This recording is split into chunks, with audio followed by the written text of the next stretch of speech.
Bismillahirrahmanirrahim. Alhamdulillahirabbil alamin. Wa bihi nasta'inu ala umurid dunya waddin. Salatu wassalamu ala asyrafil anbiya wal mursalin. Nabina wa rasulina Muhammad wa ala alihi wa ashabihi wa atba'ihi ila yaumiddin.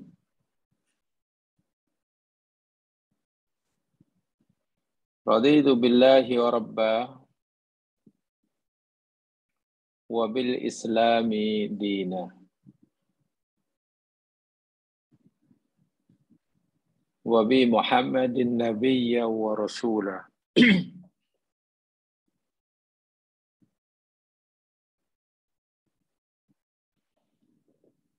Allahumma faqihna fid din wa 'allimna at-ta'wil.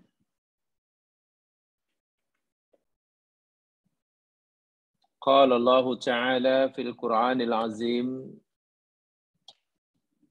ba'da a'udzu billahi minasy syaithanir rajim.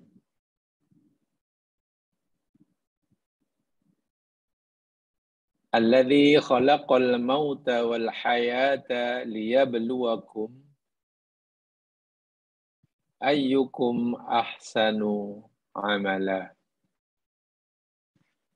Wa huwal azizul ghafur.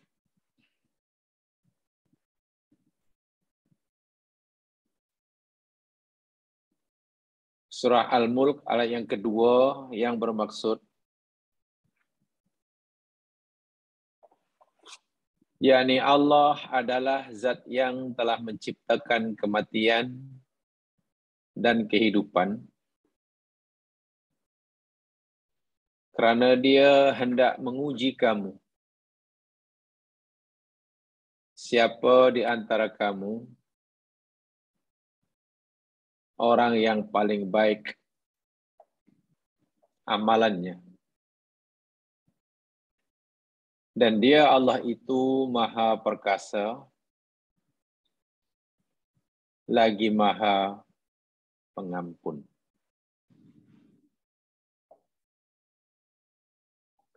Muslimin muslimat rahimakumullah. InsyaAllah kita akan teruskan siri kajian kita menyambung pelajaran apa yang kita pelajari minggu lepas, yakni tentang at-ta'ziyah.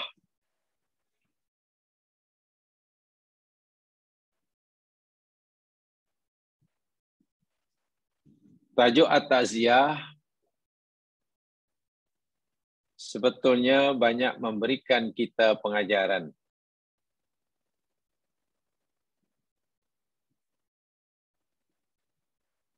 Kerana ta'ziyah mengandungi pelajaran akidah,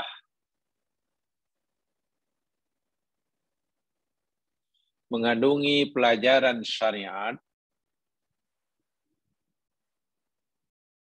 dan mengandungi ajaran akhlak, ihsan.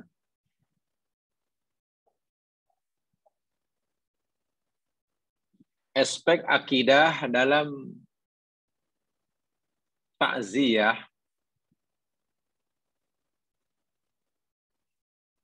yakni karena ta'ziyah ini dikaitkan dengan peristiwa musibah yang menimpa seseorang,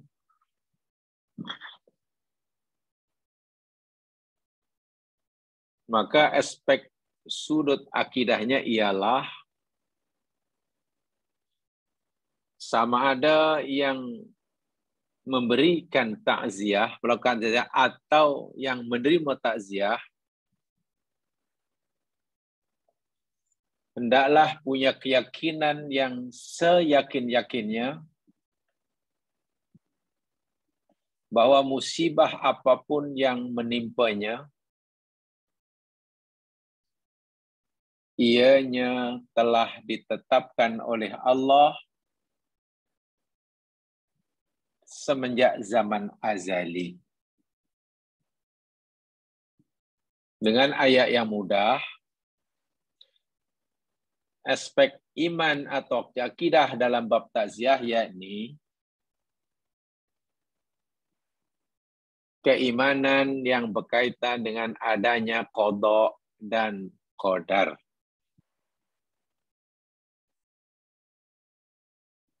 Dialah Allah yang telah menentukan apa yang dia hendak lakukan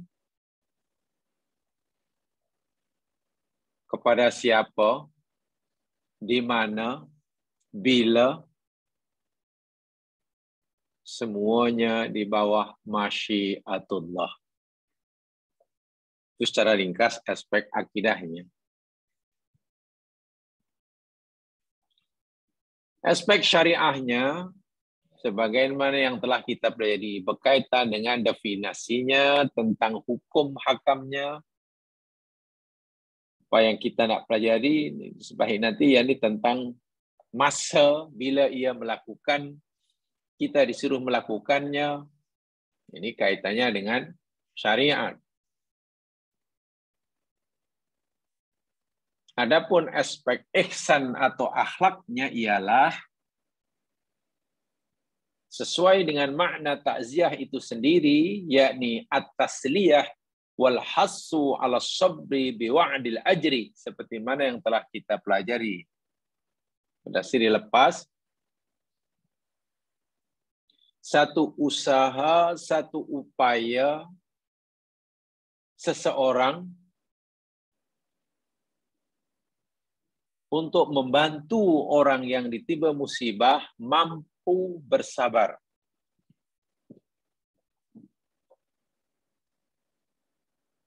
Mampu menerima ketetapan Allah dengan lapang dada, yakni ridha.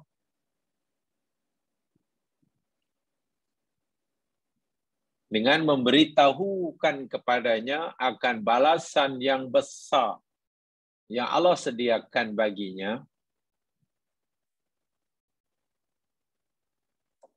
Dan seterusnya, dan seterusnya. Itu aspek ihsannya. Menanamkan sifat sabar, membantunya supaya ia dapat ridha, dan seterusnya, dan seterusnya. Dari aspek akidah dan aspek ihsan, nampaknya ulama tidak banyak berbeza. Takziah dari aspek dari sudut iman, takziah dari sudut pengajaran akhlak dan ihsan, ulama tidak banyak perbezaan. Hanya dari aspek syariah, hukum hakam, kaitan dengan takziah, inilah ada perbezaan. Ada perbezaan. Dan ini biasa berlaku dalam sejarah syariat Islam. Islam sebagai syariah, berkaitan hukum hakam, boleh dibuat ke tak boleh dibuat, bagaimana cara melakukannya. Jika amalan itu tidak ada dalil yang sharih, yang jelas, yang tegas, yang bersifat mengikat, binding, maka sudah pastilah ulama mempunyai banyak pendapat tentang masalah tersebut. Dan disitulah berlaku perbezaan pendapat. Dan itu memang merupakan ciri khas daripada hukum fiqh. Bila kita bicara hukum fiqh, pasti ada perbezaan. Tidak mungkin tidak. Dan itu sudah merupakan tradisi daripada dahulu. Hampir mustahil dapat dielak. Perkara ini perlu saya tekankan supaya kita mampu berjiwa besar, mampu berpikiran terbuka. Ya, dalam bahasa sehari-harian, mampu bertolak ansur. Tasamuh. Apabila kita berhadapan dengan perbezaan pendapat dalam satu-satu masalah fikih.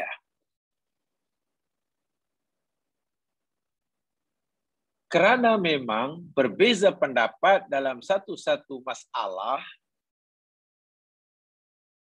khasnya masalah yang tidak ada dalilnya dengan jelas dan sharih, itu dibenarkan. Dan saya katakan tadi, hampir tidak mungkin untuk tidak berlaku perbezaan pendapat. Karena itulah yang diperlukan oleh setiap mukmin dalam perkara ini, hendaklah punya sifat berlapang dada, berfikiran terbuka, saling menghargai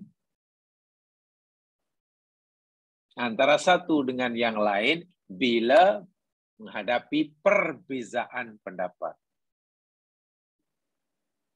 Itu yang mustahab. Walaupun nampaknya sederhana, yakni tolak ansur, saling menghargai, tetapi tidak mudah dalam praktiknya. Karena mereka yang mampu bertolak ansur apabila berbeza pendapat, mereka yang mampu berfikiran terbuka dan saling menghargai, meraihkan perbezaan pendapat, itu hanya orang yang sudah mengetahui banyak pendapat. Contoh, bila satu-satu masalah fikhiyah, katakanlah.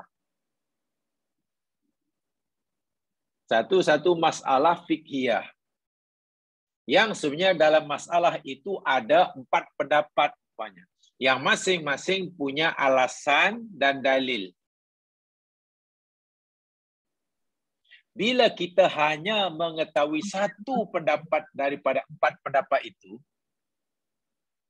dan kita tidak tahu 3 pendapat yang lainnya, selebihnya, sehingga kita yakin bahwa apa yang pendapat kita itulah yang benar karena kita tak tahu yang lain. Nah, ini biasanya susah. Kita akan bertolak ansur. Susah sekali untuk kita bertolak ansur, berpikiran terbuka, bila berbeza pendapat, jika kita hanya tahu satu pendapat dalam satu perkara atau masalah, yang masalah itu sebetulnya ada bermacam-macam pendapat di kalangan ulama fikih. Sebab itulah, seseorang yang semakin banyak pengetahuan agamanya, semakin banyak bacaannya, semakin luas kajiannya, semakin banyak koleksi fikirnya, ini didengar, itu didengar, ini dibaca, itu dibaca, pelbagai macam pendapat ditampungnya, lalu coba difahami, kenapa berpendapat seperti ini? Oh, karena alasannya begini. Kenapa pendapat sini? Oh, karena asal begini. Oh, kan. Bila semua kita telah kuasai, insya Allah, walaupun kita akhirnya memilih pendapat satu daripada 4 tadi yang kita yakini benar, kita insya Allah mudah untuk meraihkan dan menghargai pendapat yang berbeza dengan kita. Tapi jika tidak, hanya tahu satu, B hanya tahu satu yang berbeda dengan A. Udah, bila itu sudah apa nih kamu tak perlu, kamu tak perlu. Akhirnya saling salah menyalahkan. Dan budaya saling menyalahkan ini sebetulnya tidak sehat dalam wacana keilmuan khasnya dalam bidang fikih. Karena saling menyalahkan itu dalam bahasa yang lain, masing-masing saling merasa yang paling benar, yang lain salah. Kan begitu. Yang salah. Memilih yang paling benar itu disuruh, bahkan wajib. Berusaha memilih yang paling benar itu disuruh dan wajib. Tapi merasa dirinya lah yang paling benar dan yang lain salah, nah itu susah. Itu susah. Nah, kembali kepada tajuk kita takziah, tadi saya katakan ada 3 pengajaran dari aspek akidah ada, dari aspek syariah ada, dari aspek ihsan ada. Dari aspek akidah dan aspek ihsannya, insya Allah ulama dahulu hingga kini tidak banyak perbezaan pendapatnya. Tapi bila kita kaji, kita lihat dari aspek syariahnya, masalah takziah ini ada perbezaan pendapat di kalangan ulama. Apa contohnya? Bahagian mana, tentang mana, aspek sudut mana berkaitan dengan takziah yang ulama berbeza pendapat. Yakni berkaitan dengan yang mana kita pelajari, waktu bertakziah, masa bertakziah. Lihat, ini yang kita nak pelajari. Lihat notanya, masa bertakziah. Saya baca dahulu ringkasan yang pendek ini sebelum saya uraikan nanti panjang lebar berbicara di antara ulama. Yang terjemahnya begini, nanti saya baca Arabnya. Jumhur ulama, ini kesimpulan ya, daripada perbincangan yang panjang. Nanti perbincangan panjang insya Allah saya berikan. Tapi kesimpulan akhir, terus saya ke kesimpulan akhir begini. Bila masa bertakziah, kita sudah pelajari apa fadilah takziah ya, dalam pelajaran yang lalu. Sekarang masa bertakziah itu bila? Menurut jumhur ulama, masa bertakziah terhadap orang yang ditimpa musibah itu adalah 3 hari sahaja. Katalah hari ini ada seseorang yang ditimpa musibah kematian ahli keluarganya umpamanya.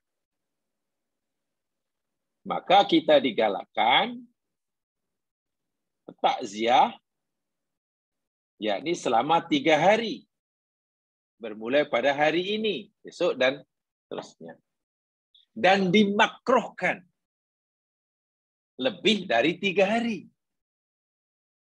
4 hari selepasnya, seminggu selepasnya, 10 hari kita pergi takziah, itu hukumnya jatuh makruh. Ingat ya, ini hanya kesimpulan. Nanti saya jelaskan uraiannya, secara tafsilinya.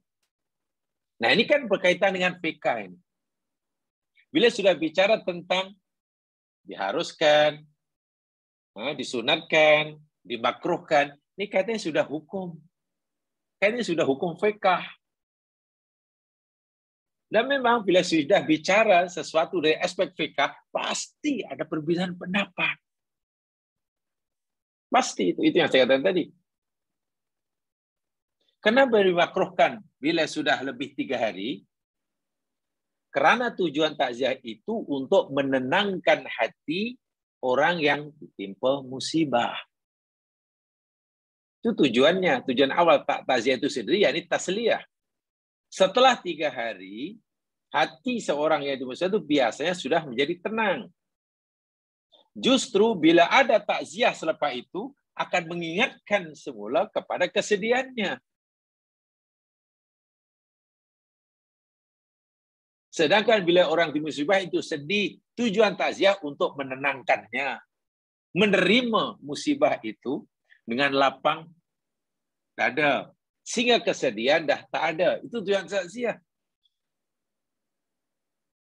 Jadi dalam masa 3 hari, sudah. Bila ada keluar takziah, maknanya memperbaharui. Yujaddidul hazan. Seakan memperbaharui kesedihan. Sehingga ia bercanggah dengan tujuan takziah itu sendiri. Sebab itu hukumnya makruh. Ingat ya, ini bukan pendapat satu-satunya. Nanti kita itu alasan dia. Ini jumhur ya, baru begitu adalah jumhur. Berdasarkan hadis Nabi, la yahillu limra'atin tu'minu billahi wal yaumil akhir. Tidak halal bagi seseorang wanita yang beriman kepada Allah dan hari akhirat antuhidda ala mayyitin fauqa thalathati ayyamin. Dilarang bagi seorang perempuan yang beriman pada Allah untuk berkabung. Ihdad, antuhidda. Ihdad itu maknanya berkabung dalam bahasa Melayu. Ya, berkabung ya bahasa Melayu. Berkabung lebih 3 hari. Tidak boleh. Tak halal. La yahilu tak halal maknanya diharamkan. Maksimum masa berkabung bagi perempuan yang ditinggal mati itu hanya 3 hari. Maksimum. Menunjukkan kesesakan sedih tadilah. Nah, masa itulah maksud takziah. Illa ala zaujin. Kecuali bila yang meninggal itu pasangan hidupnya, suaminya. Masa berkabung bagi perempuan yang ditinggal mati suami, oleh Allah diberi masa lebih panjang. Fa innaha tuhiddu alaihi. Maksudnya perempuan tadi, dalam hal ini yani istri lah maksudnya, boleh berkabung ke atas kematian suaminya arba'ata ashhurin wa asra. 4 bulan 10 hari sama dengan masa iddahnya. Sama dengan masa iddahnya. 3 hari, tak lebih. Maka itulah maksud takziahnya, untuk menenangkan hatinya. Menurut jumhur, waktu terbaik untuk takziah itu adalah setelah mayit dikafankan. Ya, mayit dikafankan. Baik. Ini kesimpulan. Satu di antara kesimpulan. Tapi lagi-lagi saya ingin ingatkan sekali,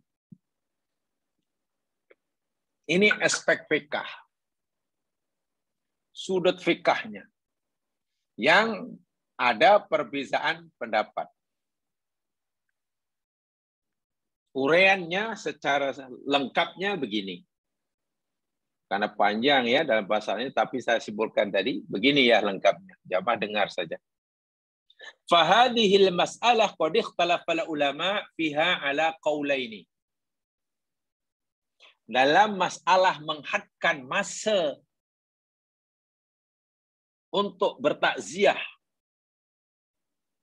kepada orang yang ditimpa musibah, khasnya musibah kematian, ulama berbeza pendapat.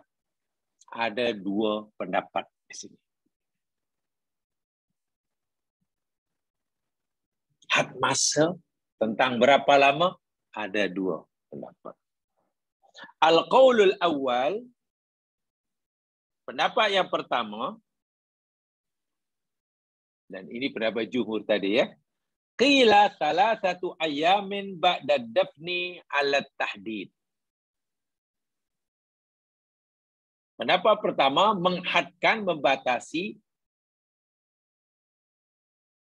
disunatkan takziah itu dalam masa 3 hari selepas pengkebumian. Bukan 3 hari selepas kematian. Katalah orang meninggal hari ini. Tapi dikemudi tanam besok umpamanya. Nah, 3 hari itu bermula daripada besok, bukan daripada hari kematiannya. Tapi dihitung dari hari ia dikebumikan. Ini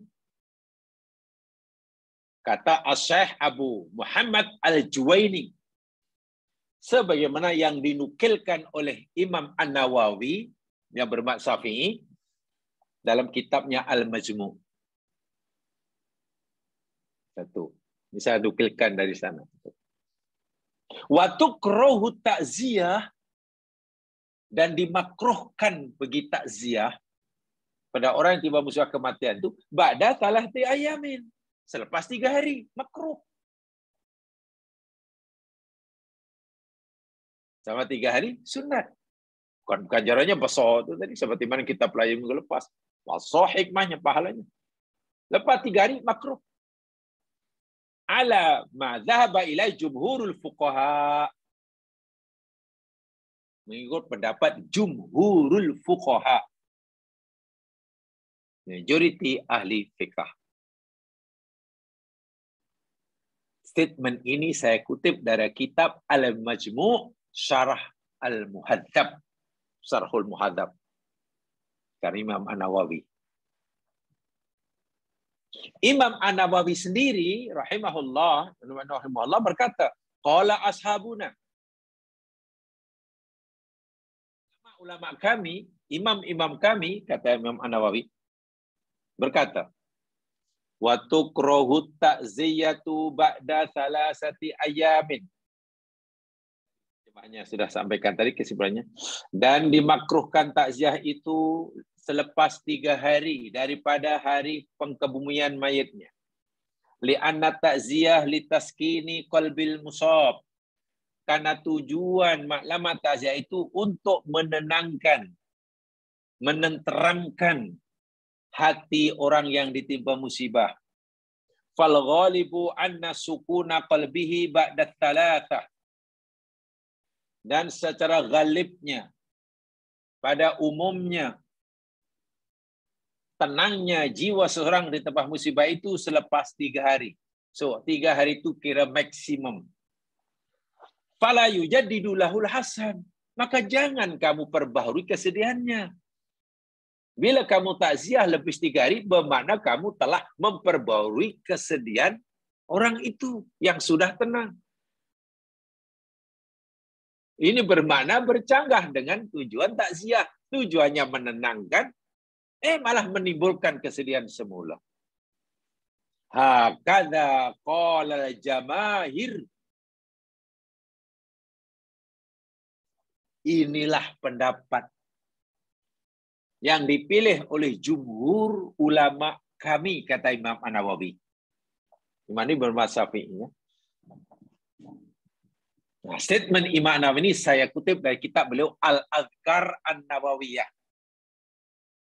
Yang sudah ada terjemahan itu, Al-Adhkar An-Nawawiyah. Sudah jelas ya, ini yang pertama yang pendapat yang membuatkan 3 hari itulah. Yang lain contohnya qala Ibnu Muflih rahimahullah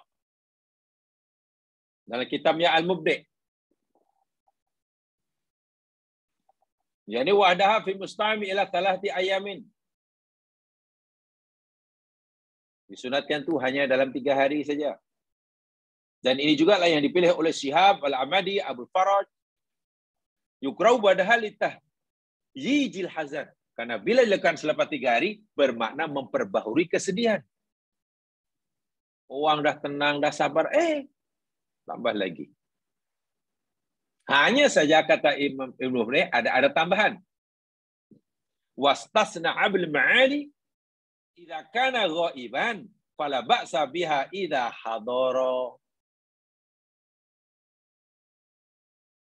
Tapi menghadkan 3 hari maksimum masa takziah itu dikecualikan bagi orang yang tidak hadir pada masa itu.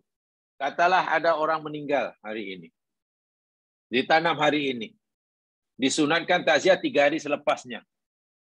Kawan ini, hamba Allah ini, saudara mara ke kawan karib, tak ada di situ. Dia berada di luar negeri. Jauh. Nak balik masa itu, nak walk-in cari tiket, tak dapat. Apalagi sekarang, ada corona. Nak ambil keluar negeri, banyak syarat. Bukan hanya perlu pasport, perlu visa, perlu tiket. ada pula syarat lain yang kan oleh SOP. Kena itu. Ya, mengurus lama lah. Makan masa. 1 minggu baru boleh lepas, boleh terbang. Kecuali bagi orang seperti ini, hukumnya tetap sunat. Walaupun jika ia bertakziah, walaupun sudah lebih 3 hari daripada kematian. Ada pengecualian dia, hanya ditambah bagi orang yang ghaib. Itu Ibnu Muflih. Kitabnya Al-Mubdi. Ibnu Abidin rahimahullah, al-julusu fil musibah lirrijal salasata ayamin. Duduk untuk menyampaikan takziah bagi seorang itu hanya 3 hari saja. Ja'at fi rukhsah, dan itu rukhsah. Tak boleh lebih. Kemudahan. Makna selebih itu bukan lagi rukhsah. Tak dibenarkan. 3 hari juga. Itu kata Ibnu Abidin, kata dalam kitabnya Hasyiatu Ibnu Abidin. Asy-Syaikh Al-Bahuti rahimahullah, takunu takziah ila thalathati layalin bi ayyamiha. Ada takziah itu disunatkan hukumnya hanya selama 3 hari, siang dan malamnya. Dalam Kasyaful Qana. Demikian juga Imam Syekh Muhammad Arif Al-Makki, sama pendapatnya. Syekh Ibnu Dawn, Ibnu Dawyan, Syekh Wahab Az-Zuhaili, Dr. Wahab Az-Zuhaili, yang terkenal dengan termasuk ulama sekarang, yang Masya Allah, kitabnya luar biasa. Itu Al-Fiqhul Islami wa Adillatuha, itulah. Adillatuhu. Wa takunu ila thalathati layalin wa ayyamin wa turbar ila lighaib. Sama dengan atas tadi. Disunatkan selama 3 hari saja, kecuali bagi orang yang gaib, yang tak ada di situ. Paksalah terbang jauh, memakan masa, kena urusan. Selepas 2 minggu barulah boleh pergi ke rumah orang yang ditimpa musibah. Tak mengapa. Tidak jatuh hukum makruh, tetap sunat. Tetap sunat. Itu pendapat yang pertama yang lebih jumhur. Nanti ada kesan hukumnya ya. Pendapat yang kedua,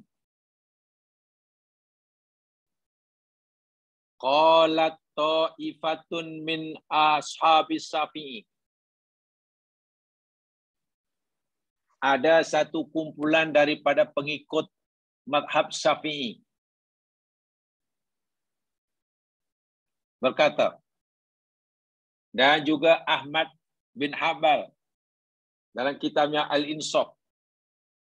Apa katanya? Annaha la tuhaddu bi thalathati ayamin. Menurut kami, disunatkan takziah itu tidak dihadkan harinya. Tidak ada had masa, mesti 2 hari ke 3 hari, tak ada. Tak ada, mesti maksimum 3 hari, tak ada. Wa annahu la amada li takziah, dan tak ada masa yang dihadkan bagi orang nak takziah. Mau takziah hari pertama, kedua, ketiga, kelima, keenam, tak ada masalah.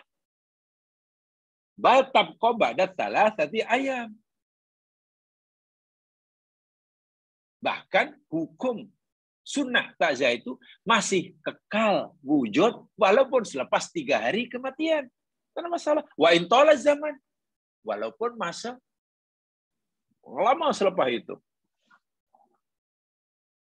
Kenapa alasan apa pendapatnya berbeza sama sekali? Yang tadi lebih 3 hari makruh. Ini pendapat kedua tak ada, mana ada makruh. Kan kalau makruh itu seloknya ditinggalkan. Yang kedua ni tak ada hukum makruh, masih boleh sunat juga. Tengok. Jika makruh ikut pertama, bila dibuat, walaupun tak berdosa tapi tercela. Bila tak dibuat, dapat pahala.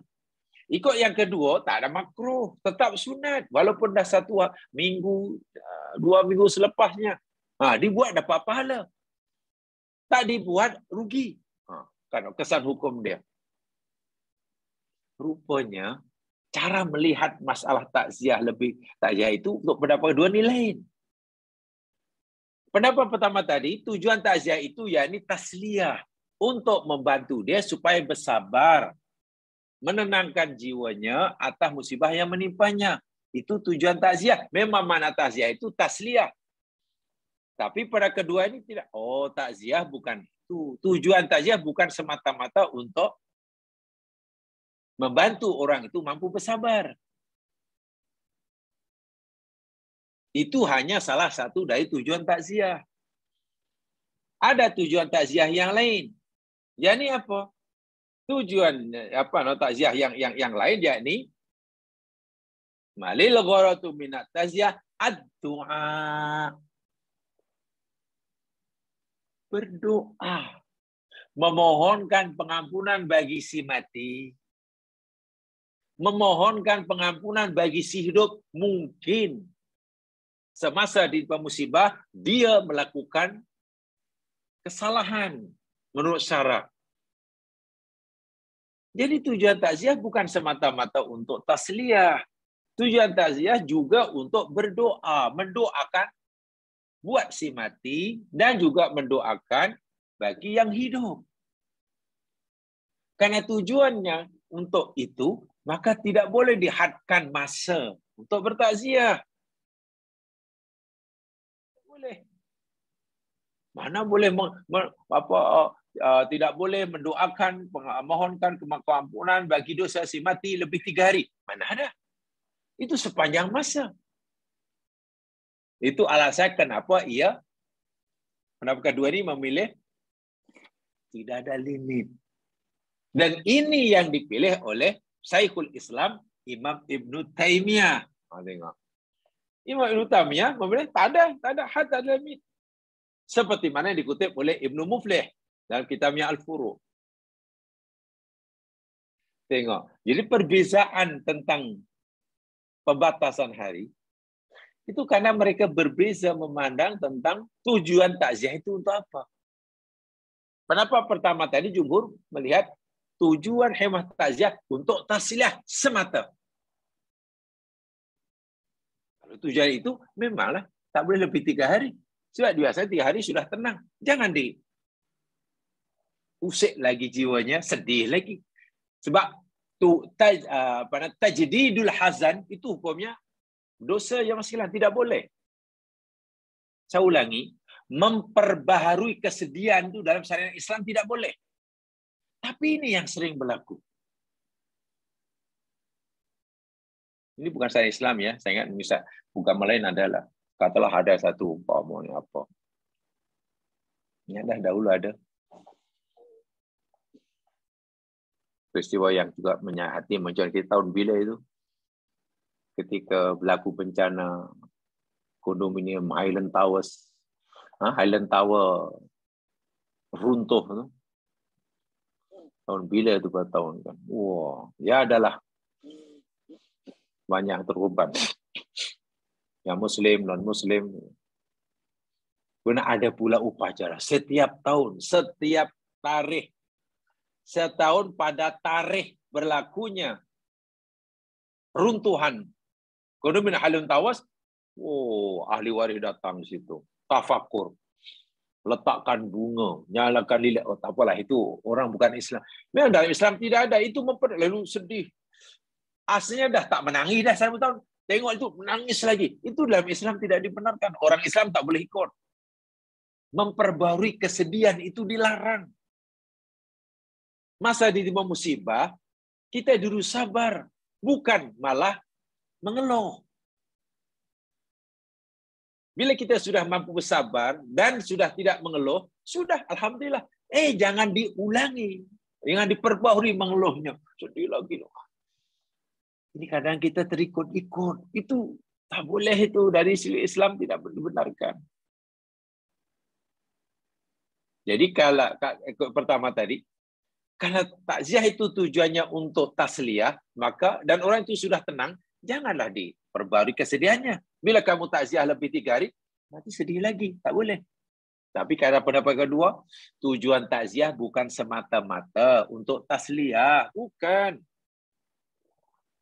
Tujuan takziah jadi untuk di samping tasliah juga ad-du'a.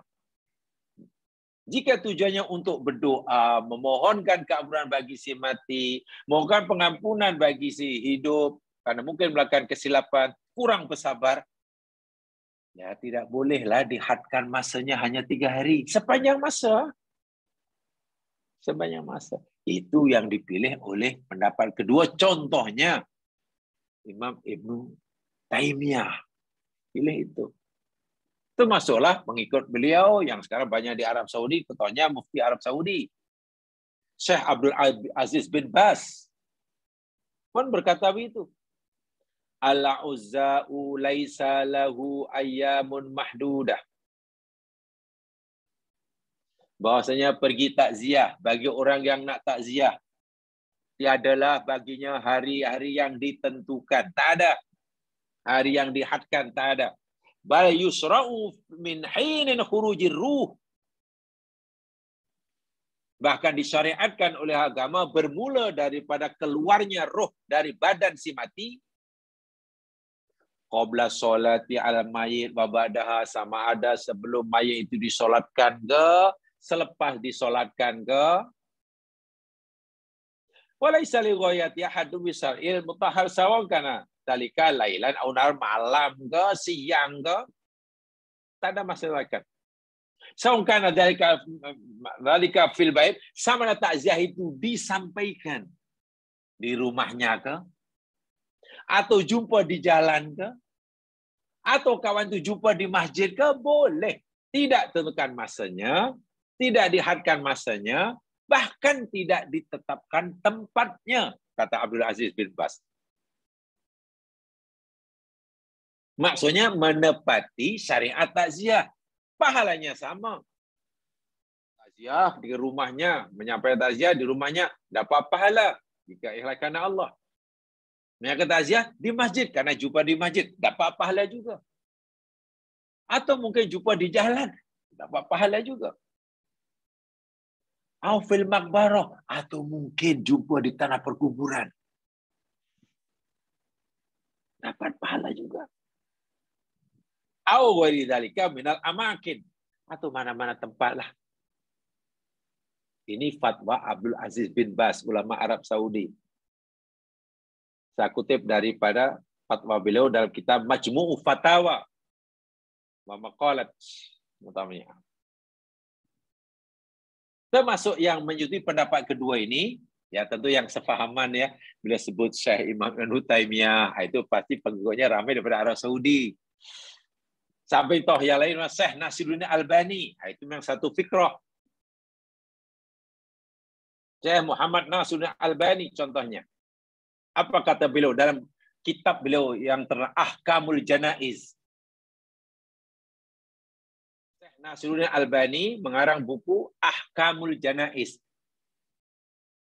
Itu bicara tentang hukum hakam yang berkaitan dengan jenazah. Beliau berkata dalam kitab itu, wala tuhaddut ta'ziyatu bi thalathati ayyamin la yatajawazuha.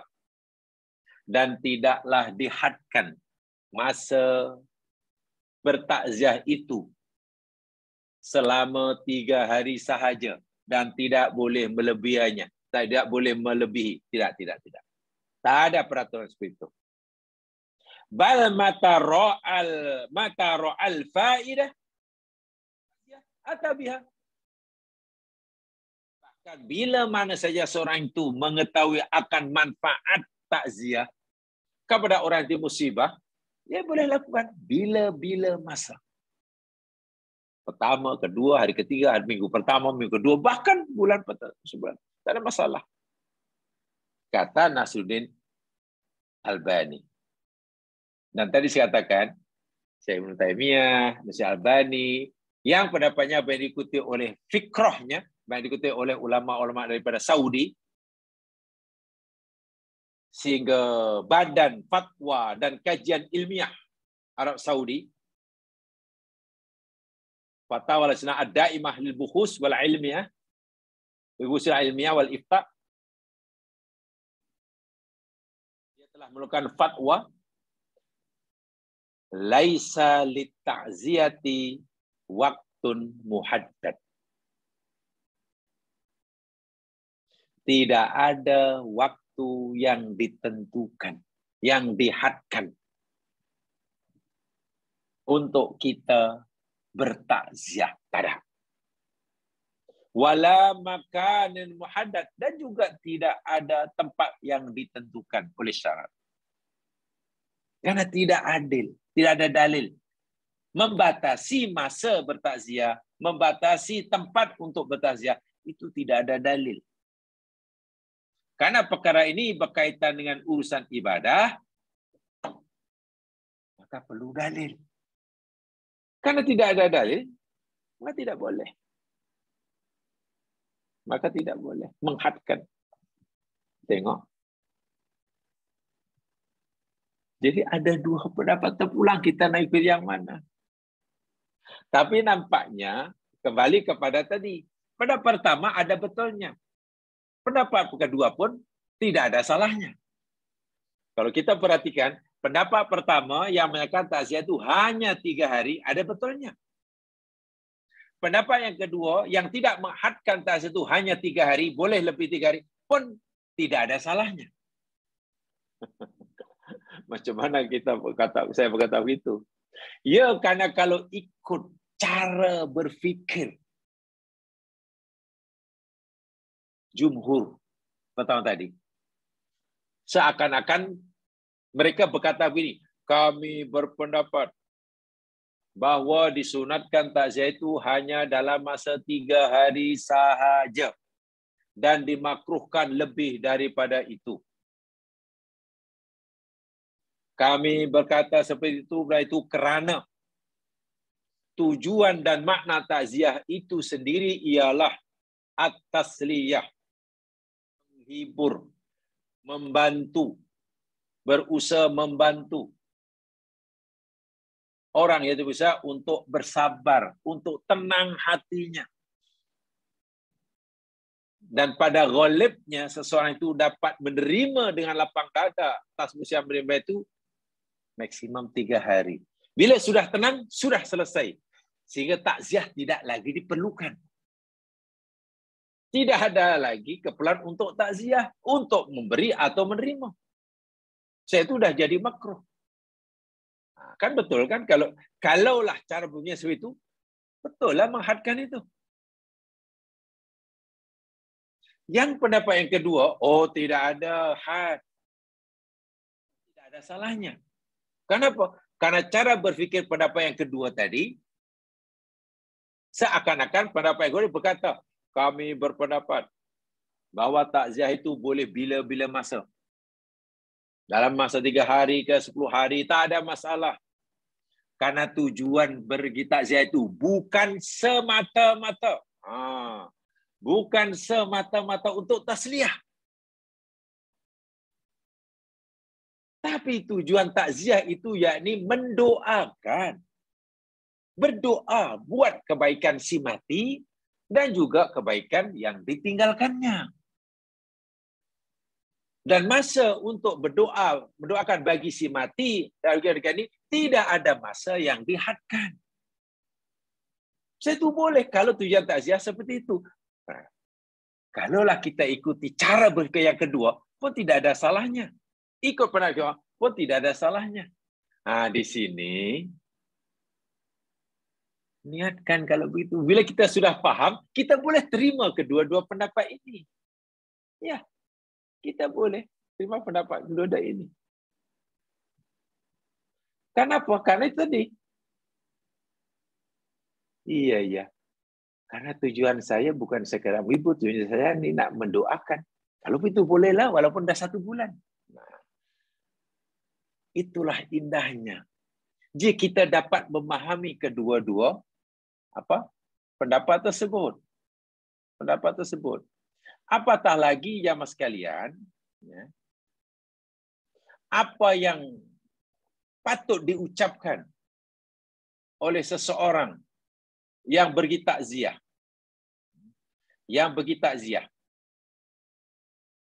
Lihat berikutnya itu dalam nota. Dalam nota lihat berikutnya. Yang diucapkan ketika bertakziah. Apa yang patut kita ucapkan bila kita pergi takziah? Ya. Nanti kita akan tahu. Kenapa saya tadi berkata? Pendapat pertama, ada betulnya. Pendapat yang kedua, tidak ada salahnya. Kalau begitu, kita yang sudah dapat mengetahui kedua-dua pendapat yang berbeza, sekaligus mengetahui alasan masing-masing, kita boleh terima kedua-duanya. Sehingga bagi kita lebih, Masya Allah, lebih senang. Coba kalau kita hanya tahu satu. Ya, pasti nanti kita akan cenderung menyalahkan yang tak sama dengan kita. Dan itu tidak baik, kurang bijak bagi saya dalam beragama. Coba kita lihat. Supaya kita dapat mengetahui, memahami betul lah apa sebenarnya tujuan takziah itu. Adakah tujuan takziah itu bermaksud hanya semata-mata sebagai tasliyah, membantu orang yang di musibah itu supaya mampu bersabar, atau ada matlamat dan tujuan lain? Di sini yang poin yang kita kena paham. Baik, yang diucapkan ketika bertakziah. Berdasarkan pendapat para ulama dalam masalah ini, bahwa mereka tidak menghadkan dan tidak menentukan bacaan-bacaan khusus yang harus diucapkan ketika bertakziah. Penting. Tidak ada bacaan khas yang mesti hanya itu dan tak boleh yang lain yang mesti diucapkan oleh orang yang sedang bertakziah kepada orang yang musibah. Tak ada. Bacaan secara khusus mesti itu dan tak boleh yang lain. Tak ada. Berkata Imam Ibnu Qudamah dalam kitabnya Al-Mughni, ini terjemahannya ya, sejauh yang kami ketahui, tidak ada ucapan tertentu yang khusus dalam takziah. Namun, diriwayatkan bahwa Nabi Muhammad SAW pernah mengucapkan ketika Nabi takziah, apa yang Nabi ucapkan pada orang yang di musibah? Rahimakallahu wa ajaraka. Rahimakallahu wa ajaraka. Hadis ini riwayat Imam Tirmizi, dikutip oleh Imam Ibnu Qudamah dalam kitabnya Al-Mughni. Rahimakallahu wa ajaraka. Semoga Allah merahmati kamu dan semogalah Allah memberimu pahala. Itu ucapan Nabi ketika Nabi bertakziah. Ini kan doa ini. Ini doa untuk si musab, orang yang musibah. Jadi takziah rupanya bukan sekadar membantu dia supaya dia mampu bersabar, tapi juga berdoa buat dia. Lengkapnya begini. Mari kita baca berikutnya. Ini yang selengkapnya.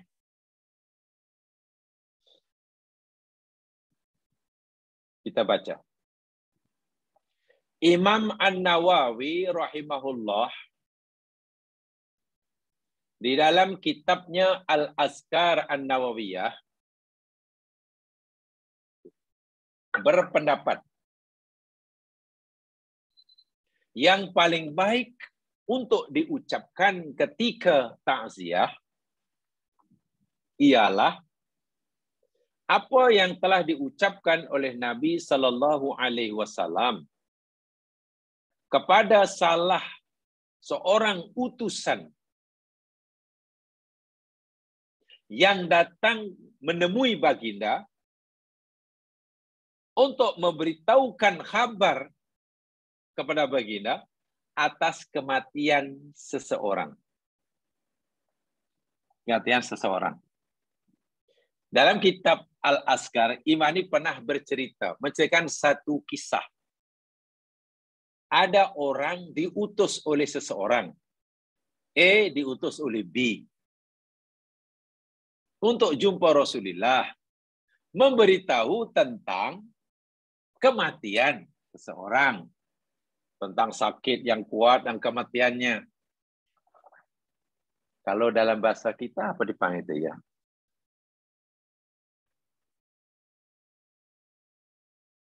Apa bahasa Melayunya itu ya? Menghibahkan kematian itu apa? Oh, kita ini beritahu, heboh dia kan.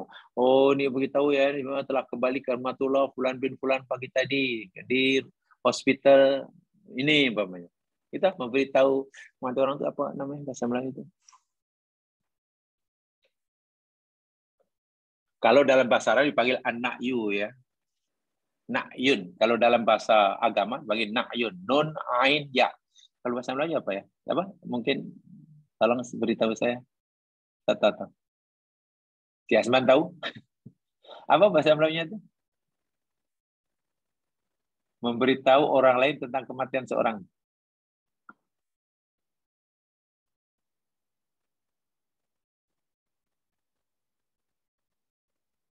Tolong beritahu. Ada yang tahu siapa? Apa nama?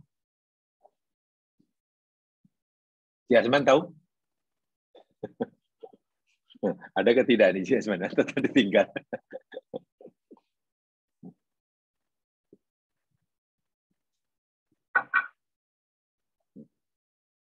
Apa? Nah, mungkin kalau si Asman tahu, mungkin mak dia tahu.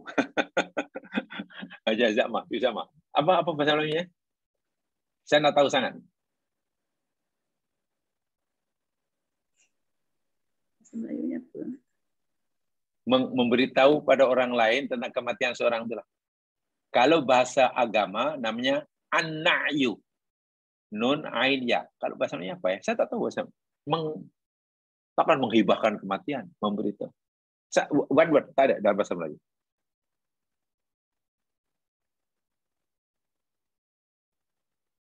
Tak tahu ya. Tak apalah kalau tak ada yang tahu. Saya pun tak tahu soalnya. Jadi ceritanya ada seorang diutus oleh seseorang untuk memberitahu Nabi tentang kematian seseorang. Dalam bahasa Arab dipanggil na'yun. Itulah cerita dia. Lalu apa yang dikatakan oleh Nabi? Nah inilah. Nah, yang diucapkan oleh Nabi kepada keluarga si mati, itu namanya takziah. Menyampaikan berita kematian seorang pada orang lain, itu namanya an-na'yu. Itu bahasa agamanya. Saya tidak Melayunya tak tahu ya. Baik, begini kisahnya. An Usamah bin Zaid radhiyallahu anhu. Daripada Usamah bin Zaid, anak kepada Zaid bin Harisah, anak angkat Rasul. Zaid bin Harisah ini hamba abdi kepada Khadijah Al-Kubra radhiyallahu anha, istri Nabi. Daripada sebelum beliau menjadi istri Nabi, Zaid adalah hambanya. Setelah berkahwin dengan Rasulullah SAW, sebelum Nabi jadi Nabi, diberikanlah Zaid ini kepada Nabi. Jadi Nabi dapat hadiah hamba abdi daripada istri. Tak salah istri memberikan haknya pada suami, itu tidak salah. Nabi dapat hadiah. Hadiahnya bukan sembarangan. Hamba abdi. Selepas Zaid bin Sabit menjadi hamba abdi kepada Rasulullah, kemudian oleh Nabi dimerdekakan. Masya Allah. Bukan lagi hamba, tapi sudah merdeka. Lalu Nabi istihar di hadapan umatnya di Makkah. Waktu itu belum jadi Nabi ya. Nih, mulai hari ini Zaid ini bukan lagi hamba kepada istriku, Khadijah Al-Kubra. Karena beliau sudah memberikannya pada aku, sekarang menjadi hamba abdiku. Tetapi mulai hari ini dia bukan lagi hamba abdiku, karena aku sudah merdekakan dia. Macam itulah. Sebab itulah mulai hari ini panggillah Zaid bin Muhammad. Semua orang ini panggil Zaid bin Muhammad, Zaid Muhammad. Begitulah. Zaid bin Muhammad, Zaid Muhammad. Sehingga Nabi menjadi Nabi. Tetap dipanggil Zaid bin Muhammad Rasulullah. Zaid bin Muhammad Rasulullah. Barulah selepas turun ayat yang melarang anak angkat dibinkan kepada bapa angkat, Nabi beritahu pada seluruh umatnya, Zaid termasuk orang yang mengkampenkan ayat tersebut, mulai hari ini jangan lagi panggil aku Zaid bin Muhammad Rasulullah, panggil aku Zaid bin Harisah. Zaid bin Harisah. Itu biasa pada masa dahulu jamaah sekalian. Orang dibinkan dengan bapa angkatnya, selepas ada larangan, lalu dibinkan pada ayahnya, itu biasa, pada zaman biasa. Tak ada kecil hati, tak ada rasa malu. Sekarang ini terlalu banyak. Allahu Akbar. Anak angkat dibinkan dengan orang bapa angkat. Ditutup-tutupi. Jangan sampai tahulah budak ini anak siapa bapa sebenarnya. Tutup. Sekali nak kahwin, bingung bukan main bapa angkatnya. Kalau anak angkat itu perempuan lah. Kalau nanti dinikahkan bin dirinya, tak sah ini. Sebab ini bukan anak kandungan. Kalau nanti dibinkan katalah bin Abdullah, aku bukan Abdullah, nanti anak akan tanya, siapa bapak sebenarnya? Kalau aku bagi tahu, apa perasaan si anak ini nanti? Pasti kecewa, aku pun malu. Kalau aku tak bagi tahu, tak sah. Tengok. Kenapa tiba-tiba hari ini menjadi problem nak memberitahu benda yang benar? Inilah masalahnya kalau kita mengutamakan budaya daripada agama. Itu salah kita. Itu jika orang mengambil anak angkat lalu dibinkan pada sini, itu salah. Dari awal lagi sudah salah. Merahasiakan siapa orang tuanya yang sebenar, itu salah. Memutuskan hubungan anak dengan orang tua yang sah karena sudah diambil anak angkat, itu lagi salah besar. Ya macam mana tidak, kalau itu budak nanti kan kecewa sedih sebab bapak angkatnya dia hanya minta maaf, kerjanya hanya ikut lori sampah, lori di PKL. Sekarang sudah jadi anak aku seorang konglomerat. Apalah kata budak. Kenapa kita lebih mengambil hati, menjaga hati anak angkat yang hanya anak orang? Adakah Allah yang Maha Menciptanya tidak yang paling berhak menjaga hati hambanya? Inilah masalahnya. Bila agama itu dikesampingkan, masalah akan bertambah-tambah, tambah rumit jika orang mengenyampingkan agama. Pasti itu. Jadi punca masalah bila agama ini sudah diketepikan. Lain Nabi lain. Mula Allah, ini Muhammad, Zaid bin Muhammad. Karena waktu itu tidak ada larangan. Dan tak ada rasa malu, tak ada apa. Selepas larangan, tidak boleh lagi. Kamu bukan Zaid bin Muhammad, kamu bukan Zaid bin Rasulullah, tapi kamu Zaid bin Harisah. Zaid punya anak namanya Usamah. Walaupun dia anak angkat, demikian Nabi katakan, Zaid min ahli. Zaid itu adalah termasuk keluarga aku. Jadi kalau kita baca salawat, Allahumma salli ala Muhammad wa ala ali Muhammad. Ya Allah, berilah salawatmu kepada Muhammad dan keluarga Muhammad. Dia sebut keluarga, termasuk Zaid itu. Karena Nabi pernah istihad, Zaid itu termasuk ahli baiti. Masya Allah. Punya anak namanya Usamah. Sangat disayang oleh Nabi. Usamah ini luar biasa. Umur baru belasan tahun sudah dilantik jadi panglima perang. Hebat tak hebat? Ini yang mereka hadis ini. Apa kata Usamah bin Zaid radhiyallahu anhu? Kunna indan Nabi sallallahu alaihi wasallam. Pada suatu hari kami sedang duduk bersama Rasulullah. Kami duduk bersama Rasulullah, itulah. Irja'ahu rasulu ihda banatihi. Tiba-tiba datang menghadap Nabi, menjumpai Nabi. Utusan, Rasul itu utusan. yang diutus oleh salah seorang putri Nabi. Ada orang yang disuruh oleh salah seorang anak Nabi.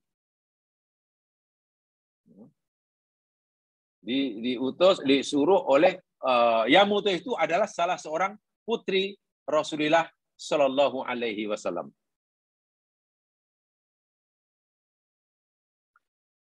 Kemudian apa kata utusan ini? Yad'uhu ila ibniha fil mauti. Utusan ini menjemput Nabi, memanggil Nabi, mengundang Nabi. Untuk ila ibniha, supaya datanglah menemui anak kepada anak Nabi. Bahasa kita cucunya lah. Jadi cucu Nabi sedang sakit. Ibunya, yakni putri Nabi, mengutus utusan jumpa Nabi, memberitahu Nabi, supaya Nabi datanglah tengoklah cucunya sedang sakit, apalagi sakitnya dah sakit kritikal, fil mauti, yang punya kematiannya. Faqala Nabi SAW, tengok ya, apa respon Nabi mendengar cucunya sakit ini? Irji ilaiha fa'akhbirha. Kamu baliklah. Kamu balik ke rumah anak perempuanku, putriku, dan beritahu kepadanya bila anaknya mati, bila cucunya dah mati, akhbirha, beritahu, inna lillahi ma akhadha. Sesungguhnya bagi Allah apa yang dia ambil. Kalau anaknya sekarang mati, kalau cucuku sekarang mati, maknanya Allah yang mengambilnya. Dan Allah mengambil apa yang dia punya. Walahu ma'a'ta. Dan bagi Allah apa yang ia berikan. Ini namanya takziah. Bagi tahu kepada anakku bahwa dia tidak kehilangan siapa-siapa.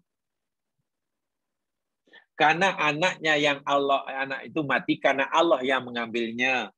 Dan Allah tidak mengambil kecuali apa yang jadi milik Allah. Bukan milik dia. Jadi dia tidak kehilangan siapa-siapa. Karena selama ini dia tidak punya siapa-siapa.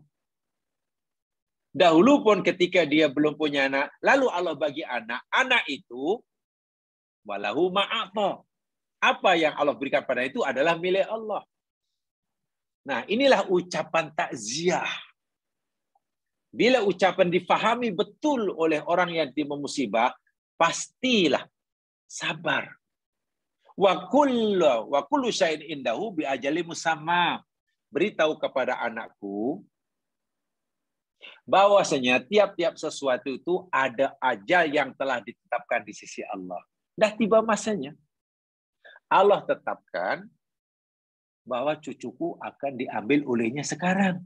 Bukan minggu depan, bukan minggu lepas. Allah tekan dah. Tidak boleh cepat, tidak boleh lambat, walaupun sesaat. Oleh sebab itu, karena dia tidak kehilangan siapa-siapa, karena selama ini pun dia tidak memiliki siapa-siapa, lagi pula masa untuk Allah ambil, Allah dah tetapkan. Famurha, suruh ya putriku untuk bersabar. Famurha fal tasbir, supaya ia bersabar, wal tahtasib, supaya ia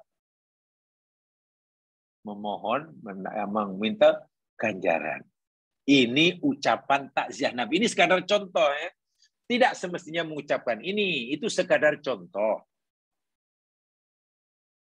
Dengan yang lain boleh. Kemudian apa? Fa'adatir rasul ilaih. Rasul la annaha qad aqsamat la ta'tiyannaha. Hadisnya tadi panjang diselingi. Nabi beritahu kali pertama, Nabi tidak datang. Masih sakit. Lalu utusan datang lagi, dan utusan itu disuruh oleh putri Nabi, bagi tahu Nabi, kamu sumpah kepada Nabi. Demi Allah ya Rasul, engkau pasti datang. Tengok cucu engkau. Macam itulah. Ini begitu, dia punya urutan dia. Faqam Nabi SAW, lalu Nabi pun pergi. Karena sudah dipanggil bersungguh dan bersumpah. Demi Allah ya Rasul, engkau mesti datang tengok cucu engkau yang sudah nak meninggal. Nabi pun qama, berdiri. Wa qama ma'ahu, dan juga berdiri bersamanya Sa'ad bin Ubadah. Sa'ad bin Ubadah ikut pergi menyertai Nabi, pergi ke rumah putrinya yang anaknya sedang sakit yang kritikal itu. Satu, Sa'ad bin Mu'ad. Sa'ad Ubadah. Kedua, Mu'ad bin Jabal. Ni sahabat yang ikut ni lah. Fadufi al-sabiyu ilaihi. Lalu anak putri Nabi, maksudnya cucu Nabi diserahkan pada Nabi. Ya, masih kecil, digendong oleh Nabi. Nabi pegang cucunya. Wa nafsuhu taqaqqa ka'annaha fi shannin. Nabi pegang itu dan nafas, ya. Nafas anak itu taqaqqa. Taqaqqa itu jamaah jadi semacam mengeluarkan suara itulah, ya. Nafasnya ada keluarkan. Kalau dalam bahasa kita itu nafasnya sudah ditenggorokan lah. Gitu. Bila nafas sudah jarang-jarang, sudah sangat hampir ajal, kan nafasnya jarang dan keluar suara. Itu menentukan. Jadi menunjukkan bahwa si budak itu sudah amat kritikal di pangkuan Rasulullah. Karena pisanin. Melihat keadaan cucunya seperti itu, akhirnya mata hati Nabi tersentuh sebagai atuk. Fafadat ainahu. Kedua mata Nabi mengalirkan air mata. Melihat Nabi menangis, matanya mengalirkan air mata. Faqala lahu Sa'ad. Sa'ad bin Ubadah yang menyertai Nabi lalu berkata kepada Rasul, "Ya Rasulullah, ma hadza?" Rasul, apa ini? Ya Rasul, apa ini? Maksudnya, kenapa engkau menangis? Air mata apa ini? Kau gendong cucu engkau yang dalam keadaan kritikal, sedang meninggal, nafasnya ada mengeluarkan suara. Engkau menangis apa halnya ini? Air mata apa ini? Kata Sa'ad bin Ubadah. Apa jawab Nabi? Hadhihi rahmatun. Ini air mata kasih sayang. Ja'alahallahu fi qulubi ibadihi. Yang Allah menjadikannya, Allah meletakkannya dalam hati-hati hamba-hambanya. Setiap hati hamba ini oleh Allah bagi kasih sayang. Seorang ayah pasti ada dalam hatinya sangat menyayangi anaknya. Seorang atuk dalam hatinya Allah letakkan kasih sayang pada cucunya. Begitu seterusnya. Setiap manusia ini ada kasih sayang. Dan inilah kasih sayang tadi dalam hati keluar mancar. Ini bukan air mata protes, bukan. Ini bukan air mata mengeluh, bukan. Ini bukan air mata tak puas hati kepada kata Allah, bukan. Tapi ini air mata ekspresi kasih sayang. Dapat pahala itu. Menangis karena tak puas hati, mengeluh, dosa. B menangis sebagai ekspresi kasih sayang, dapat pahala. Nah, Allah yang maha tahu, ini menangis karena kasih sayangnya ke? Ekspresi kasih sayang, atau mereka tak puas hati dengan kau tahu. Allah maha tahu. Sebab itulah di sini jangan pukul rata. Menangis haram. Tak boleh. Menangis sisi mati adalah haram. Apapun tangisannya, tak boleh. Atau menangis mati hukumnya halal 100%. Apa sebetulnya pun tak boleh juga. Karena mesti ada dibezakan. Nah, itu perlu kecerdasan, kecermatan ya dalam memahami. Wa innama yarhamullahu min ibadihi ruhama.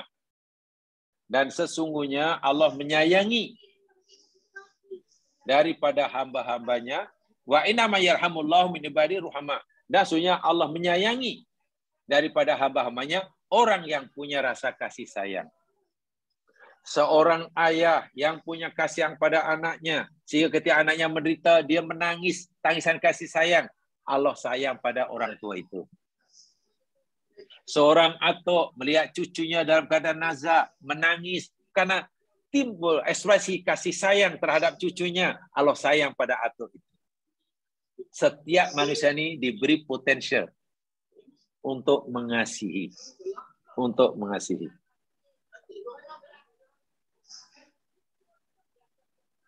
Baik, di dalam hadis ini jemaah sekalian, kita tahu rupanya ada dua. Kemudian Nabi bersabda. Kemudian sebagian ulama menambahkan tuh, a'dhamallahu ajraka wa ahsana azaka wa rahima mayitaka. Bawahnya itu. Dalam kitab Al-Mughni Ibnu Qudamah. Semoga Allah melipat gandakan pahalamu, memberimu pelipur lara yang baik, gantilah maksudnya mengganti ya.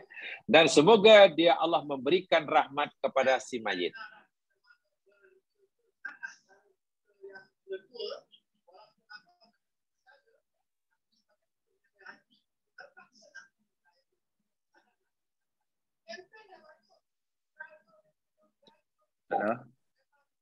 Ada suara kuat sangat nih dalam telinga saya. Mungkin minta kerjasama Tuan Ibrahim, tolong off-kan. Saya pakai iPod ni kuat sangat.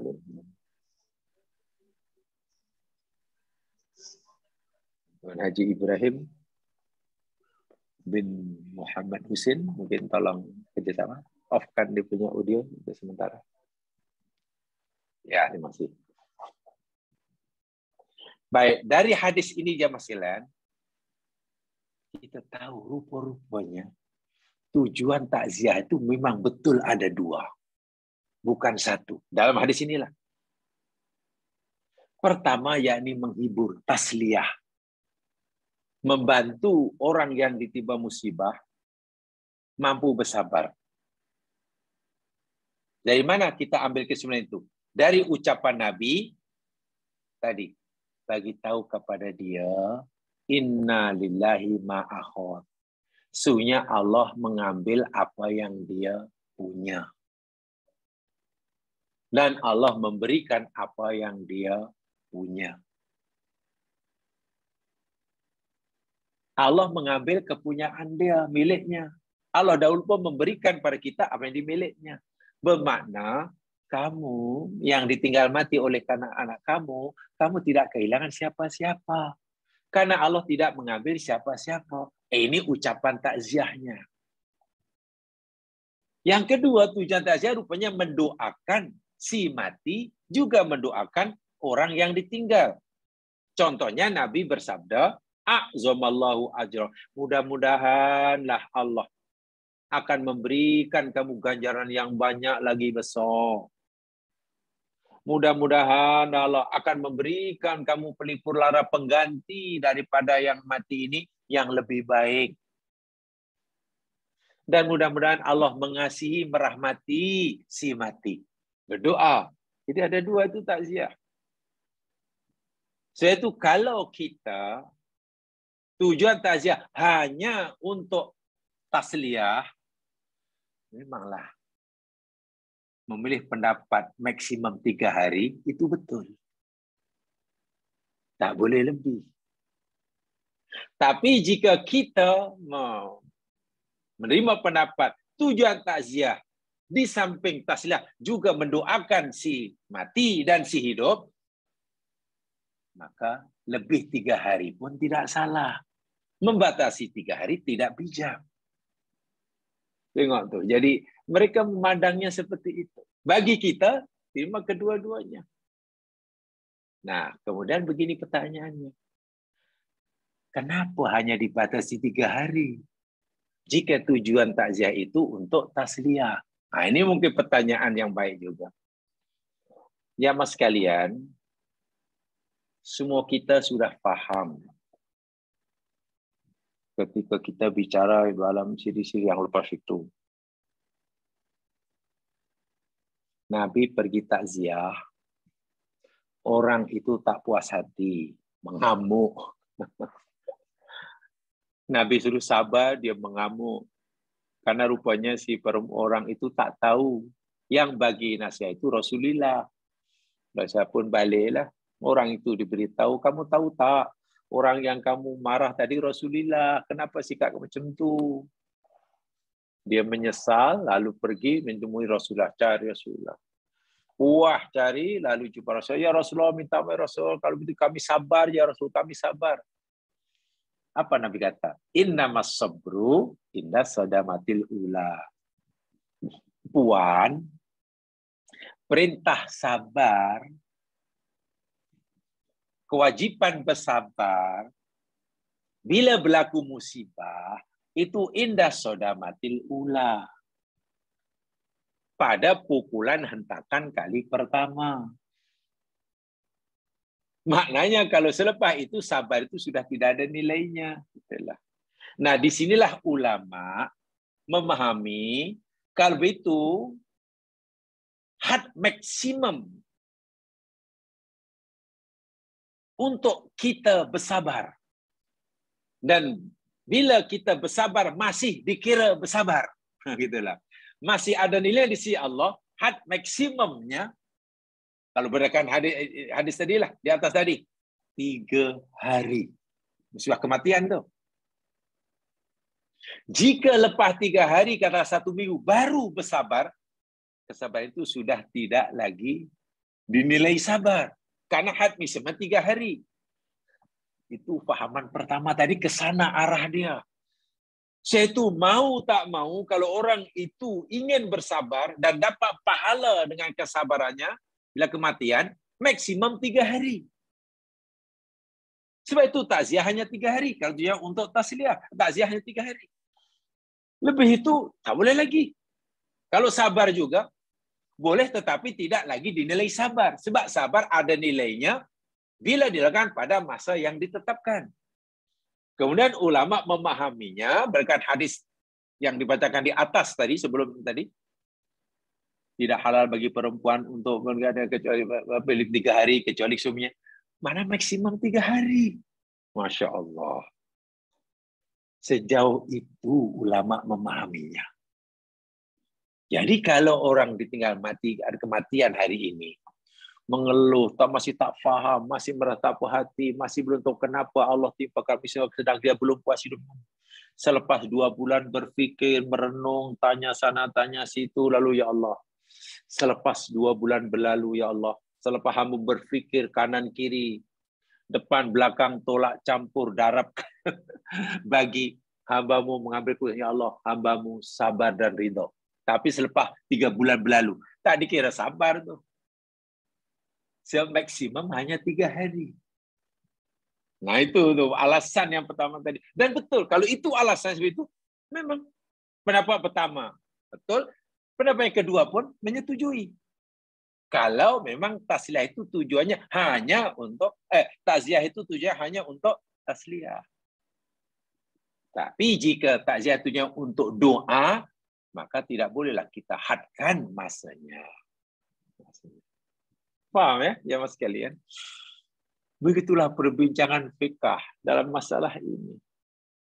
Dan yang penting bagi kita, poin terpenting, jangan sekali-kali kita terikut-ikut atau sengaja mengikuti upacara-upacara yang berkaitan dengan kematian yang hanya akan membangkitkan, memperbarui kesedihan.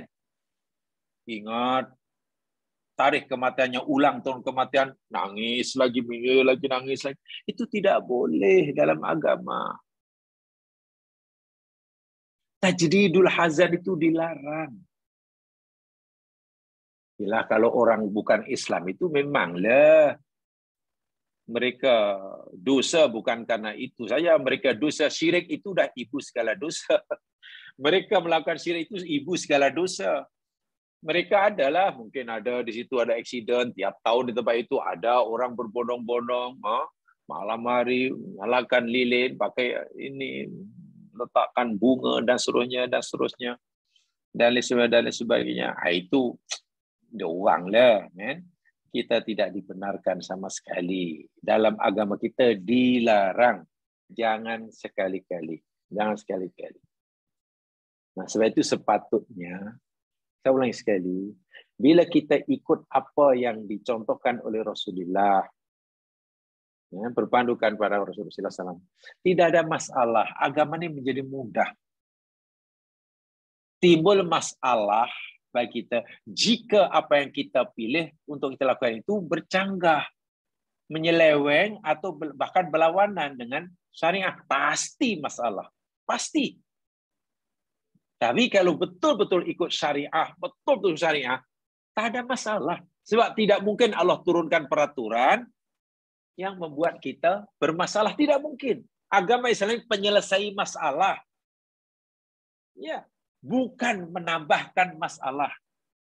Yang menambahkan masalah itu jika pilihan kita, perbuatan yang kita pilih menyalahi syariat. Orang Islam mesti berfikir jenis seperti itu. Kenapa saya kata Nabi itu? Walaupun nampaknya sederhana, setiap kita ini nanti bila dah tidak ada lagi di dunia, masuk ke padang alam barzakh, dibangkit di alam mahsyar, kita ini akan disoal setiap tindakan kita di dunia. Amalan zahir, amalan batin yang kita pilih itu akan dipertanggungjawabkan. Jika yang kita lakukan semasa dunia itu menepati syarat, pertanggungjawaban kita ringan dan mudah, lulus saja. Oke, lepas saja. Tapi jika yang kita pilih itu bercanggah dengan syarat, yang dahulu kita melakukannya, ya rasa biasa-biasa saja, santai, rileks saja, berat sekali pertanggungan, dan waktu itulah penyesalan tak sudah. Dan penyesalan di akhirat tidak ada gunanya. Itu hendaklah kita ingat bahwa setiap yang kita pilih ini ada pertanggungjawabannya kelak di akhirat. Itu kita hendaklah berhati-hati. Jangan coba-coba ala takkan ini pun tak boleh. Takkan kita tak boleh murah takkan ya. Takkan kita tak boleh. Ini pun sunnah bukan ada apa buat tak boleh. Dalam agama tidak boleh. Sebab agama tu yakni nak menyelamatkan kita. Bukan untuk membebankan, bukan untuk menjerumuskan. Jemaah sekalian, ini aspek syariahnya dalam bab takziah. Jadi mudah-mudahanlah perbezaan pendapat di kalangan ulama itu sedikit sebanyak memberikan kita wawasan supaya kita terbiasa bersifat terbuka dalam menghadapi perbezaan, dan itu tidak susah. Syaratnya kita tahu semuanya. Kalau ada dua pendapat, kita tahu kedua-duanya serta alasannya atau cara berfikirnya. Kalau ada 4 pendapat, kita coba ketahui keempat-empat pendapat dan apa alasan atau bagaimana pemahamannya. Bila kita tahu masing-masing, insya Allah kita meraihkan perbedaan pendapat.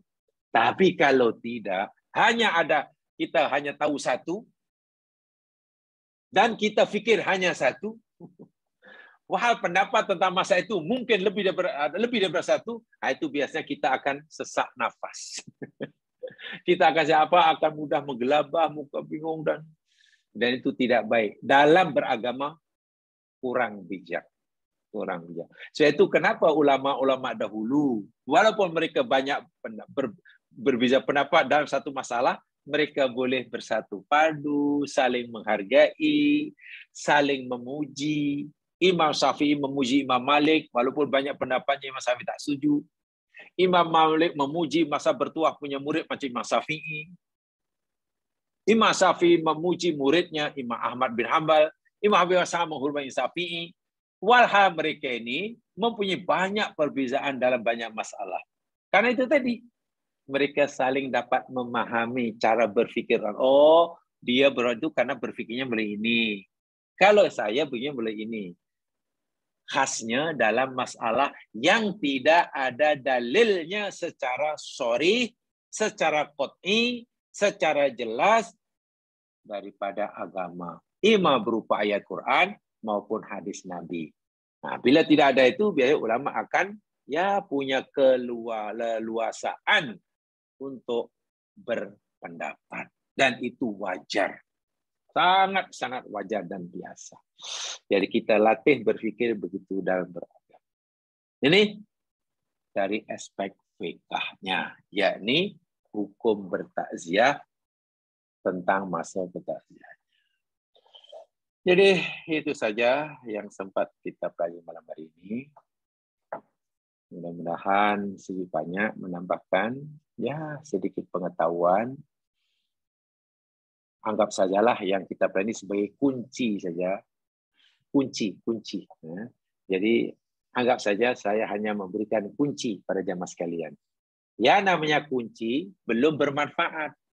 Belum punya manfaat secara langsung. Nah, kunci hanya alat. Gunakanlah kunci ini untuk jamaah buka sendiri laci-laci yang ada. Buka laci ini, tengok itu. Buka almari itu. Itu ibaratnya lah. Ibarat hanya kunci. Jangan udah punya kunci, kemana pegang kunci. Itu dikira nanti tukang kunci atau jual kunci. Bila dapat kunci digunakan, saya ada kunci, kalau saya nak buka almari itu apa isinya. Saya buka laci itu apa? Itulah fungsi kunci. Jadi hanya sebagai mukadimah, penunjuk jalan saja untuk membuka sumber-sumber ilmu yang lebih luas. Jadi cara berfikir ulama dahulu seperti itu. Mudah-mudahan diberkati oleh Allah Subhanahu wa taala. Yang salah daripada diri saya sendiri, yang benar pada Allah Subhanahu wa taala. Mudah-mudahan kita sentiasa dibimbing ke jalan ridhonya. Mudah-mudahan kita diberikan istiqamah dalam menjalani syariatnya. Mari kita dengan bacaan tahfiz farah dan surah Wal-Asr. Subhanakallahumma wa bihamdika asyhadu an la ilaha illa anta astaghfiruka wa atubu ilaik. A'udzu billahi minasyaitonir rajim. Wal 'asr. Innal insana fi khusr illa alladziina aamanu wa bis-shalihat wa tawassaw bil haqq wa tawassaw bis sabr. Assalamualaikum warahmatullahi wabarakatuh. Waalaikumsalam.